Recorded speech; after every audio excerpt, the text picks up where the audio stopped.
Ang Epstein Files ay milyon-milyong dokumento, litrato, video, at emails na naglalantad ng krimen ng Amerikanong financier na si Jeffrey Epstein, isang convicted child offender, pati na rin ang kanyang koneksyon sa mga politiko, kilalang personalidad at celebrities.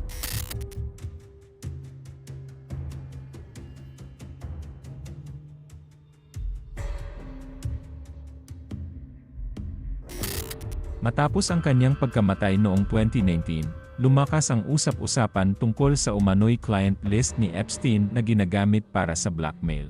Bagamat sinabi ng DOJ ng United States noong 2025 na walang ebidensya na umiiral ang ganitong listahan. Sa ilalim ng Epstein Files Transparency Act na pinirmahan ni Donald Trump noong November 2025, ipinilit ng batas ang paglalabas ng mga Epstein-related files. Noong December 2025 at January 2026, naglabas ang DOJ ng higit sa 3 milyong pahina, 180,000 pictures, at 2,000 videos. Ipinakita ng mga files ang mga koneksyon ni Epstein sa mga prominenteng individual tulad nina Elon Musk, Donald Trump, Bill Clinton, Bill Gates, at iba pa, pati na rin ang detalyadong tala ng trafficking ring, flight logs, at mga internal notes mula sa FBI.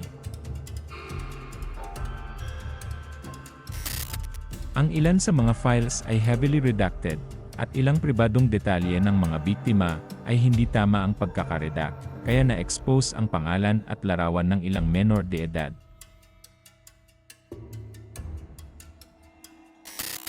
Nagdulot ang paglalabas ng mga dokumento ng political at social fallout.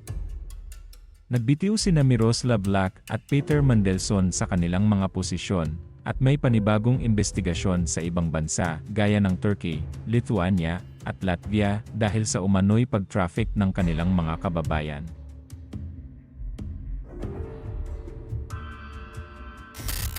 Ang mga survivor at advocates ni Epstein ay nagreklamo na masyadong madaling ma-identify ang mga biktima at patuloy na nakikinabang ang mga enablers ni Epstein sa lihim.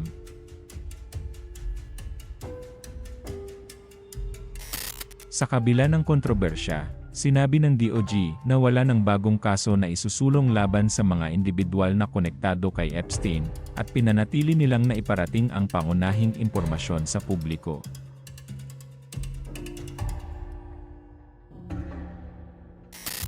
Ang Epstein Files ay nagbigay ng malinaw na larawan ng lawak ng network ni Epstein, at ang patuloy na hamon ng transparency at katarungan para sa mga biktima.